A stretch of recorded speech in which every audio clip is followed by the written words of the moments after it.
Okay, then the first point is in this part of the presentation, large multicentric trials confirm that the ACE inhibitor reduce the cardiovascular morbidity. तो जैसा हम लोगों ने देखा, ये जो कैटेगरी है ड्रग की, इसका एक वाइड यूज है डिफरेंट जो कंडीशंस हैं, हाइपरटेंशन, CHF, आगे हम लोग देखने वाले हैं हाइपरटेंशन के बाद। तो ये डिफरेंट जो कंडीशंस हैं वहां पर हेल्पफुल है, बिकॉज ये सिंपेथो माइमेटिक जो प्रॉब्लम्स हो जाएंगी उसको भी ठीक करेंगी। जहां जहां पर भी वैसो कॉन्स्ट्रिक्शन हो रहा है उसको डायलेट करेंगी, और नॉर्मल ब्लड प्रेशर की ओर जो पेशेंट है वो आएगा ही। और इवन अगर जो पोटेंसी की बात की जाए, हम लोगों ने जो डिफरेंट जो कैटेगरीज देखी हैं, तो हमारे पास ऐसे ऑप्शन भी हैं जिनसे हम इमीडिएट जो फॉल हो रहा है बीपी के अंदर उसको भी कंट्रोल कर सकते हैं। तो इस तरीके से ये जो हाइपर जो टेंसिव जो पेशेंट हैं जिनमें वेरिएशन देखने को मिलता है, हाई ब्लड प्रेशर, वहां पर काम करती हैं। और डोज का तो ध्यान रखना ही होगा, अदरवाइज हाइपर की जगह हाइपो भी हो सकता है इस केस में, तो फिर आपको वैसे ही मेंटेन करना होगा। तो मॉनिटरिंग कंटिन्यूस जरूरी है। जो हाइपरटेंसिव जो पेशेंट है वो अपना बीपी हर टाइम चेक कराते रहता है, जहां पर भी जाते हैं बीपी चेक कर लो, सबसे पहले बीपी चेक कराओ।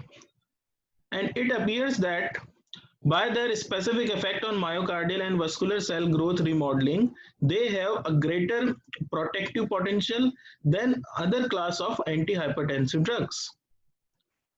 तो यानी कि अगर आप इसको देखें तो इनका जो पोटेंशियल है या इनका जो इफेक्ट आ रहा है उसके चलते जो डिफरेंट अदर जो कैटेगरीज है, डायूरेटिक्स हैं, ठीक है, तो इनसे अगर कंपेयर किया जाए तो वीकनेस भी कम आएगी, जो हम लोगों ने वो डिस्कस किया था कल पॉइंट इससे पहले। तो वीकनेस कम आएगी और जितने भी जो इफेक्ट हैं वो एज कंपेयर टू अदर कम देखने को मिलेंगे, साइड इफेक्ट या adverse effect.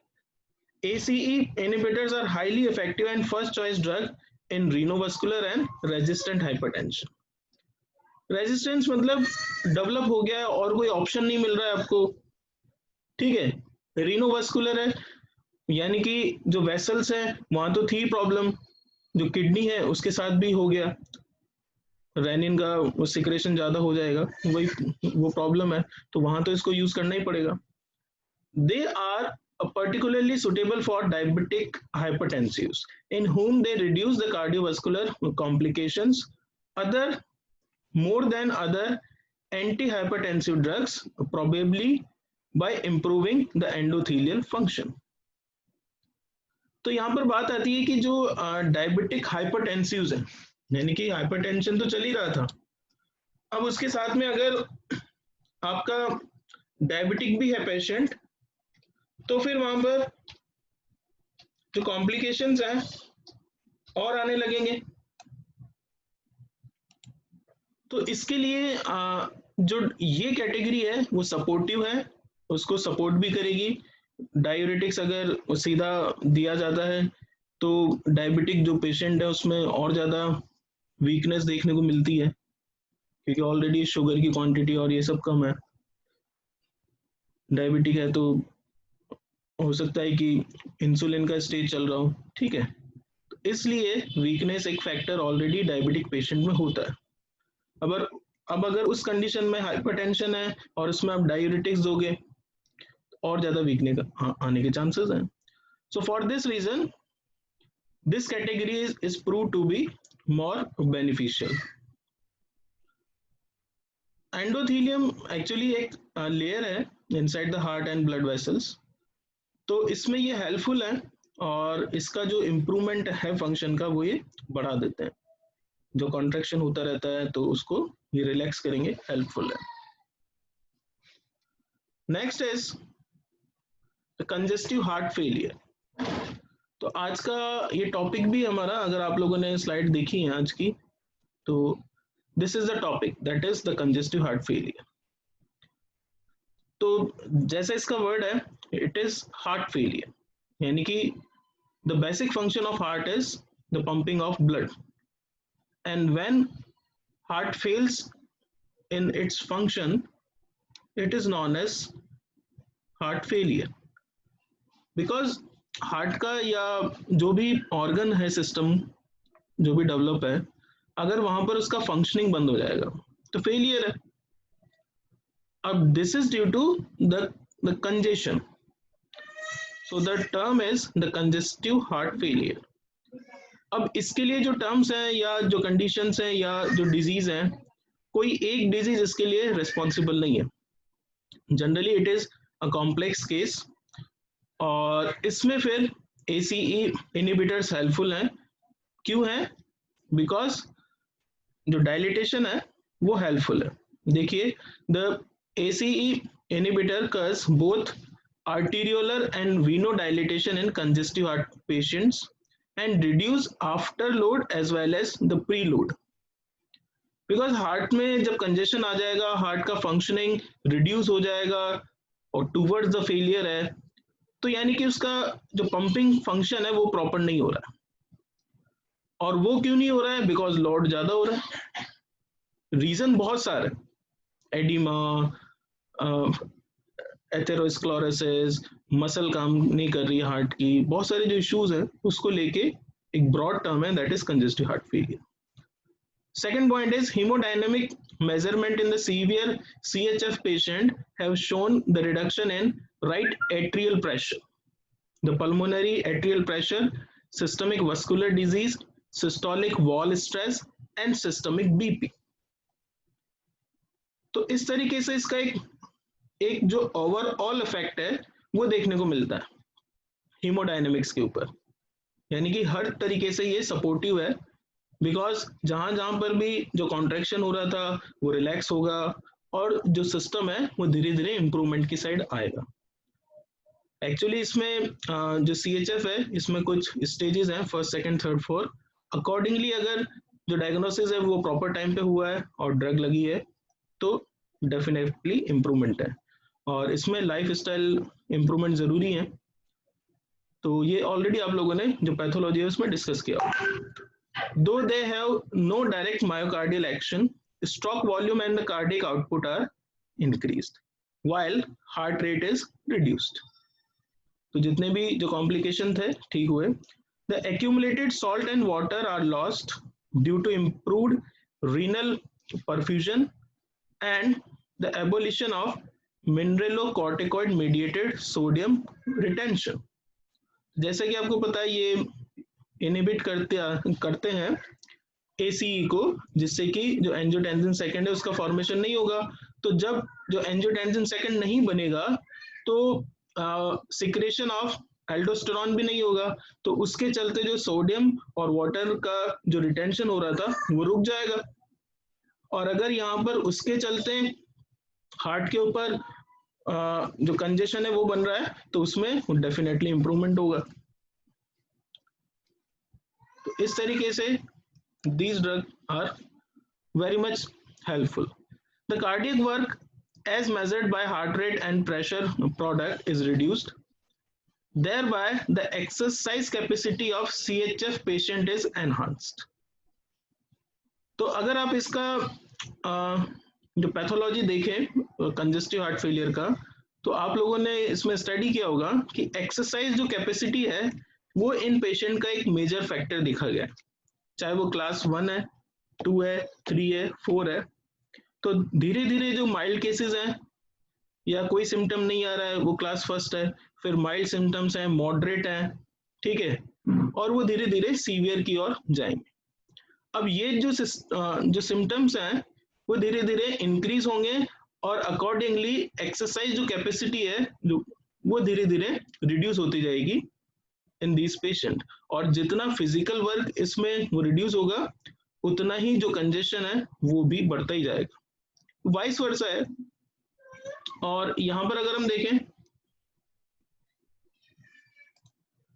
The beneficial effect are well sustained with the chronic therapy and the NYHA functional class of most patient is improved.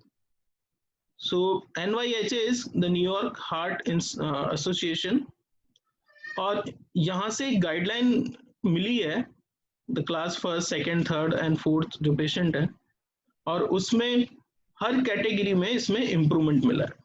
The robust multicentric trials have shown that the ACE inhibitor retard the progression of left ventricular systolic dysfunction and prolong the survival of CHF patient of all grade from first to fourth.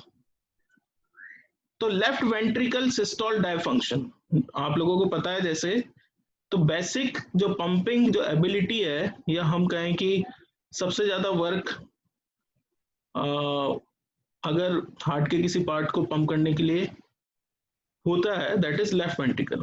और इसका अगर डायफंक्शन होने लगता है, in that case this drug retard the progression.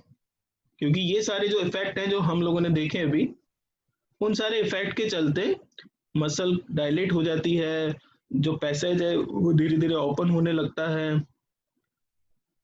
Oedema कम होगा, तो fluid में जो विस्कोसिटी है या और दूसरे फैक्टर हैं जिसकी वजह से प्री एंड आफ्टर लोड बढ़ रहा है, वो कम होगा. Unless the contraindicated, ACE inhibitors are now advocated by several professional bodies, including the American Heart Institute, American College of Cardiology, as a first-line drug in all patients with symptomatic as well as asymptomatic left ventricular inadequacy.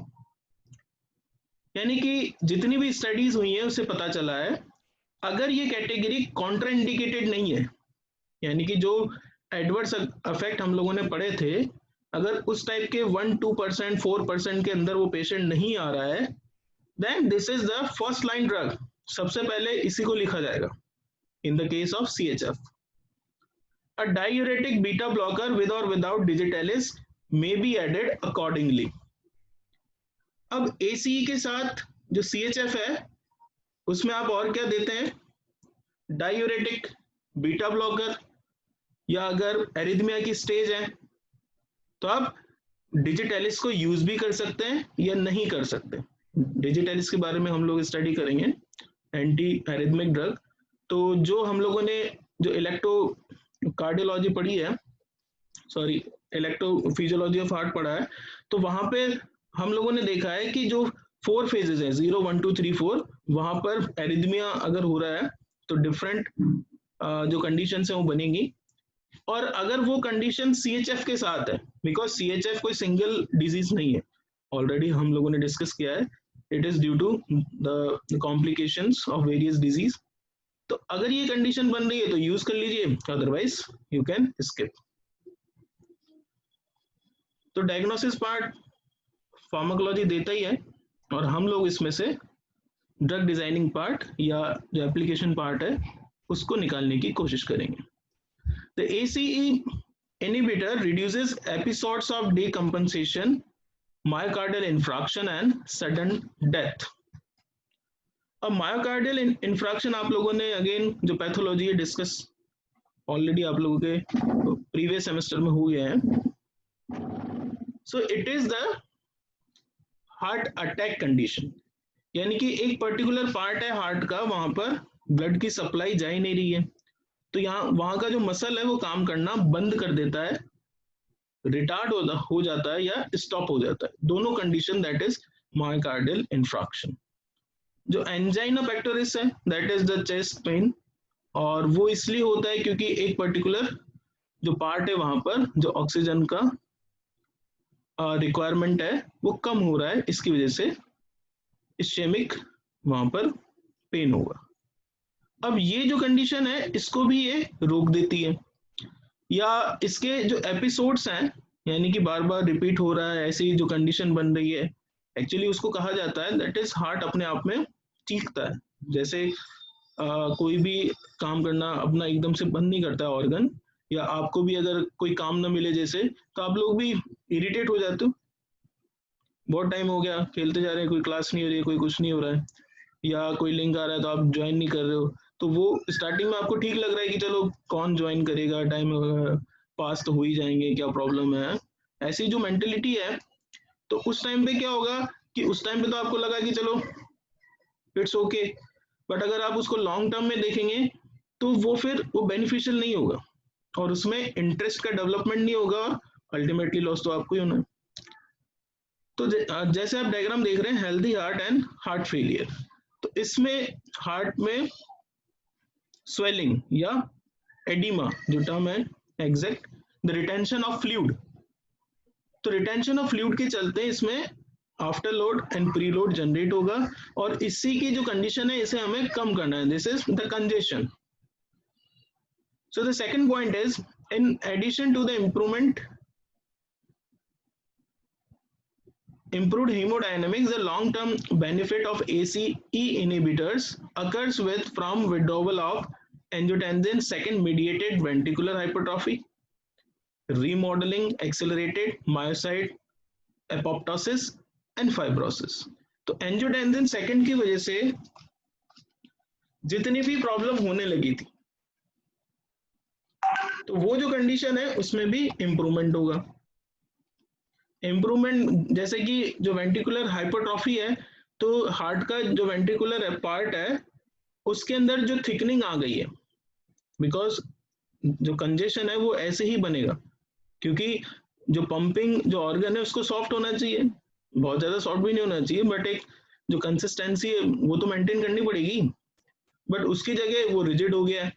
जैसा कि जो diagram है उसमें आप देख ही रहे हो, जो वेंट्रिकुलर पार्ट है ये रिजिड हो गया है, जो पंपिंग वाली जो कंडीशन है वो हो ही नहीं रही है, अपना काम कर नहीं रहा है, ये पंप नहीं हो पा रहा है.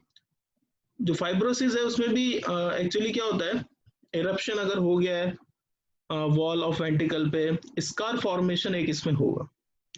तो वो जो स्कार है, मान लीजिए आपके वुंड हीलिंग जो टिश्यू है, स्किन पे कहीं पे चोट लग जाती है तो वो स्कार फॉर्मेशन होता है. अब बाहर स्किन पे स्कार होना और हार्ट के अंदर स्कार होना, it is more dangerous, because जो कंटिन्यूस फ्लो है और वो इनवॉलेंट्री एक्टिविटी है, वहां पर अगर स्कैरिंग हो जाएगा तो प्रॉब्लम करेगा. The indirect benefits occur due to the reduction in sympathetic activation and aldosterone levels. और ऑलरेडी आप लोगों को पता है जो एल्डोस्टेरॉन का लेवल है उसको भी ये कम करता है, जो सिंपैथेटिक एक्टिविटी है उसको भी ये रोकेगा, तो इनडायरेक्ट इफेक्ट भी इससे मिलेंगे. इसलिए ACE जो इनिबिटर है ये क्लास कंजेस्टिव हार्ट फेलियर में फर्स्ट लाइन ड्रग है. So this is all about the previous one. Now we will talk about the congestive heart failure, क्योंकि आज का टॉपिक है the different drugs using in CHF.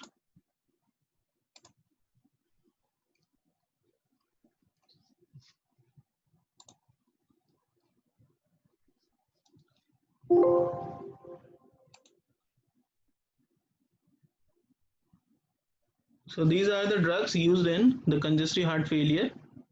और already हम लोगों ने अभी जस्ट डिस्कस किया है that the disease is a combination of many disorder and requires immediate lifestyle change and treatment. तो ऑलरेडी ये पैथोलॉजी का पार्ट है और बेसिस आपको वहां से लेना ही होगा. तो हम लोग यहाँ पे जो क्लासिफिकेशन है स्टेज 1, सेकेंड, थर्ड, फोर्थ, ठीक है, उसके बाद आपको इतना देखना है. हाँ बताइए. Hello sir. हाँ बोले ये कंजेस्टिव हार्ट फेलियर जो होता है कब होता है ये? एक्चुअली ये जो कंडीशन है हम लोगों ने अभी डिस्कस किया है, जैसे तो कोई सिंगल डिजीज के चलते ऐसा नहीं होगा. मान लीजिए जो पेशेंट है उसको हाइपरटेंशन है, ठीक है, तो उसके चलते अगर हार्ट का जो फंक्शनिंग है उसमें अगर कहीं ना कोई डिफरेंस आ रहा है, या जो जो सिम्टम्स आ रहे हैं कि आपका जो फिजिकल एक्टिविटी है वो नहीं हो पा रहा है, तो इसके ये तो फैट के वजह से भी होता है सर. बहुत सारे फैक्टर हैं, कोई एक फैक्टर नहीं है. और जो इसमें जो क्लास बता रखी है वो first class, second class, third class and fourth class है. फर्स्ट के अंदर कोई सिम्टम नहीं लगता है और आपकी जो स्टेज 1 है वो जनरेट होती रहती है. जो क्लास सेकंड है उसके अंदर माइल्ड सिम्टम्स आते हैं कि आपका जो वर्कआउट है उसमें आपको फील होता है कि आपकी कैपेसिटी थी वो पहले से कम हो गई है. जो थर्ड क्लास है उसमें और ज्यादा ऐसा फील होता है, और फोर्थ क्लास में आप कोई फिजिकल वर्क कर ही नहीं पाते हो. बेड रेस्ट पे जो पेशेंट है, और इवन अगर वो रेस्ट कर रहा है उस टाइम पे भी उसको फील होता है कि जो वर्किंग जो कंडीशन है वो नहीं हो पा रही। तो ये जो स्टेजेस हैं ऑलरेडी जो पैथोलॉजी है उस पार्ट में हो गया होगा, लास्ट टाइम पे था आप लोगों के स्टडी किया इसके बारे में, ठीक है। हाँ भी एक सिंगल फैक्टर इसमें नहीं होगा, it is the complex of various diseases, ठीक है। तो हम लोगों को ओके।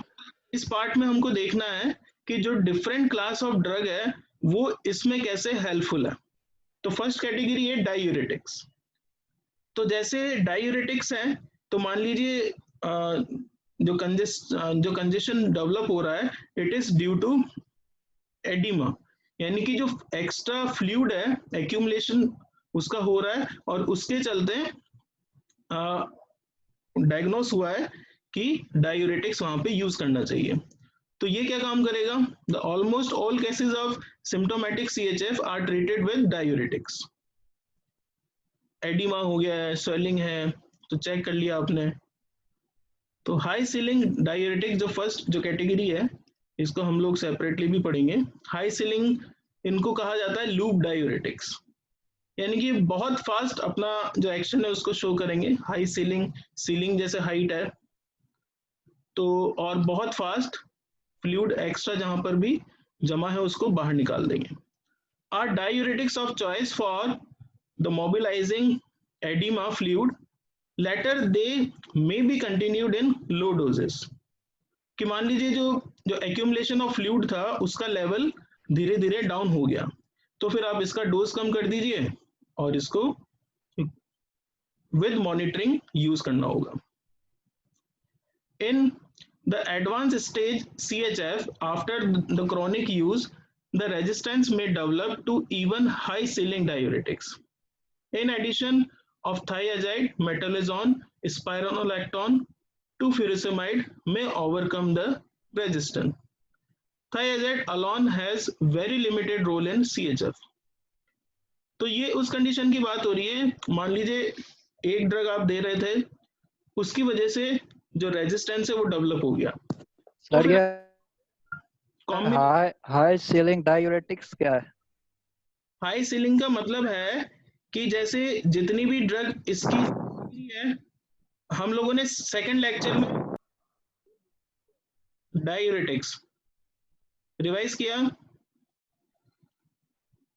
तो इसमें क्या था कि डिफरेंट जो कैटेगरीज हैं वो बता रखी हैं कि जिसका एक्शन सबसे फास्ट है उसके लिए टर्म यूज किया गया है हाई सीलिंग डायूरेटिक्स। अच्छा।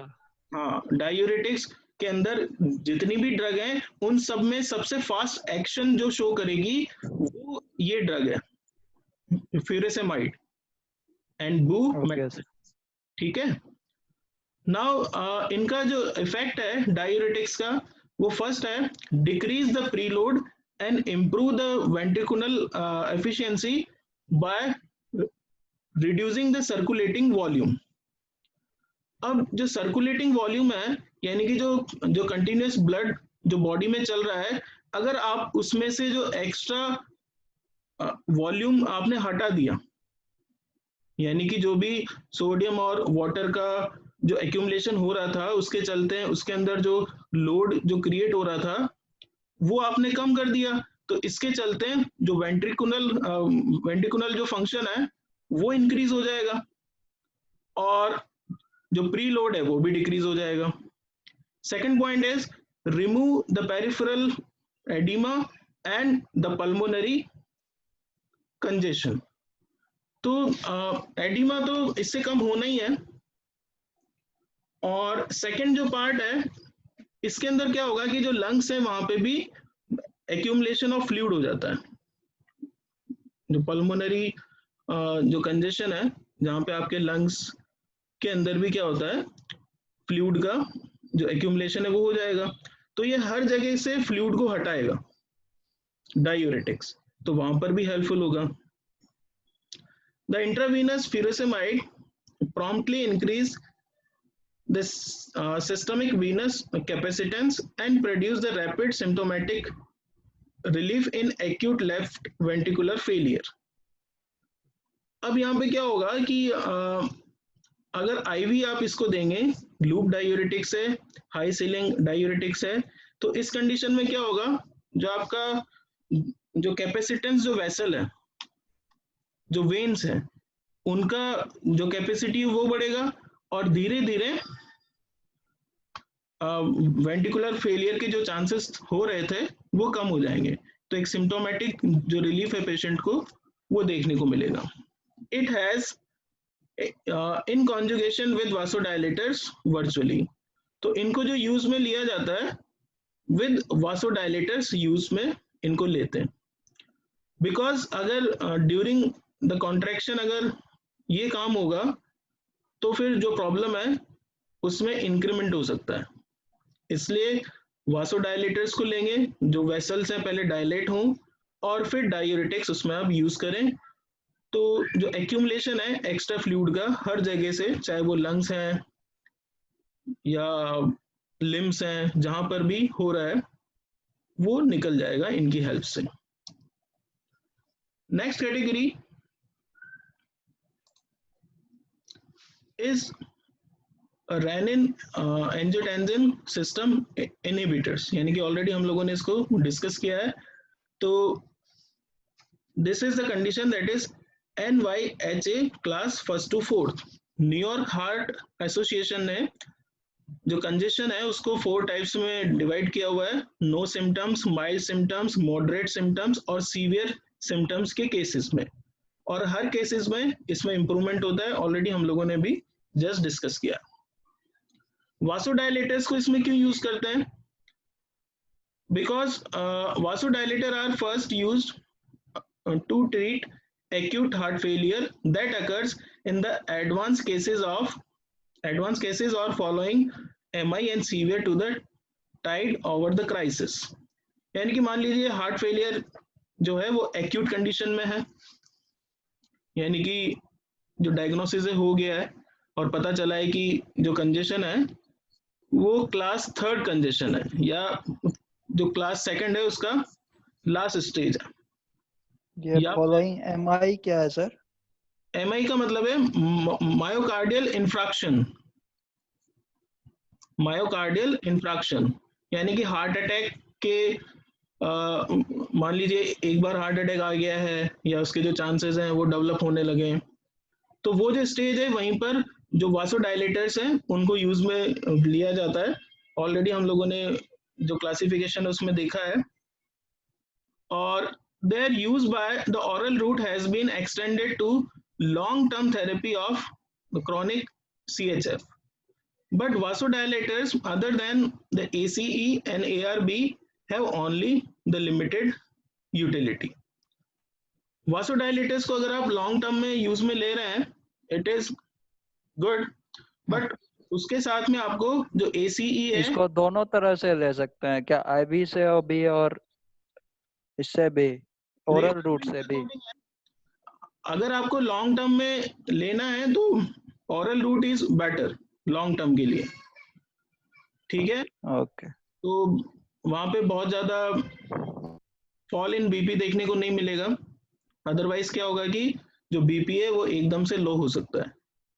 सेकंड जो कंडीशन है इसमें आप यूज कर रहे हैं तो आपको अगेन जो कॉम्बिनेशन है वो यूज में लेना होगा, जैसा कि हम लोगों ने पहले डिस्कस किया। The vasodilators with differing the profiles of arteriolar and venodilator action are available। तो दो टाइप से हैं ये, arteriolar और venodilator। तो अकॉर्डिंगली इनको यूज करेंगे जो प्री लोड है और आफ्टर लोड है उसको देखने के बाद। तो फर्स्ट पार्ट हम लोग इसमें डिस्कस कर रहे हैं द प्री लोड रिडक्शन, यानी कि अगर जो प्री लोड है वो ज्यादा है तो नाइट्रेट जो कैटेगरी है इसमें यूज में ली जाती है, ग्लाइसराइल ट्राइनाइट्रेट।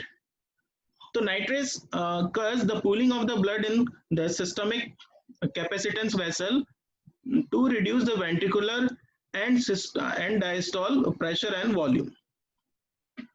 तो नाइट्रेट्स को इसमें सबसे ज्यादा यूज में लिया जाता है स्टार्टिंग में। तो जो कैपेसिटेंस वेसल है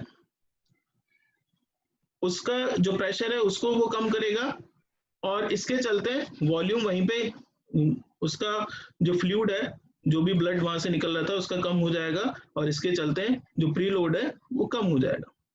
With the reduction in the size of ventricle, the effectiveness of myocardial fiber shortening in is causing the ejection of the blood during the systole improves.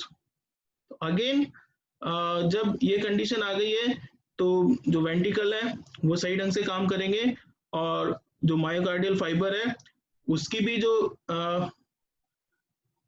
Shortening हो जाएगी, बिकॉज जब myocardial ventricular जो hypertrophy है उस case में क्या हो गया था, उसकी लेंथ बढ़ गई थी. अब जब यहाँ पे ठीक हो गया है, उसका लोड कम हो गया है, तो शॉर्टनिंग वहां पे देखने को मिलेगी, और इसके चलते सिस्टोल भी इंप्रूव होगा. The control and the IV infusion ये ऑफ सर लैप-लैक रिलेशनशिप क्या है? लैपलेस एक्चुअली एक फंक्शन है जो ऑलरेडी हम लोगों ने मैथ्स में स्टडी किया था. मैथ्स में जब पार्ट था तो इसका जो क्वांटिटी है वो वहां से देखने को मिलेगा, मतलब कि लोड अगर कम हुआ है कि नहीं हुआ है, वहां से इसको जो कैलकुलेशन है वो पार्ट है, तो वहां से इसको निकाला जाएगा, और वो जो वैल्यू है वो बताएगी कि लोड कम हुआ है या नहीं हुआ है. The control the IV infusion effort the rapid relief and the ventricular failure, particularly that due to the myocardial ischemia and infarction.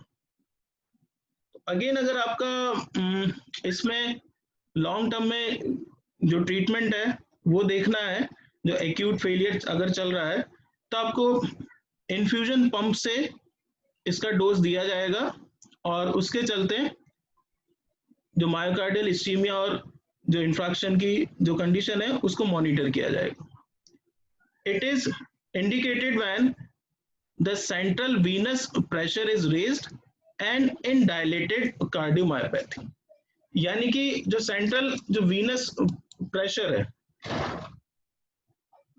उसके लिए भी इसको दिया जाएगा, कम हो जाए,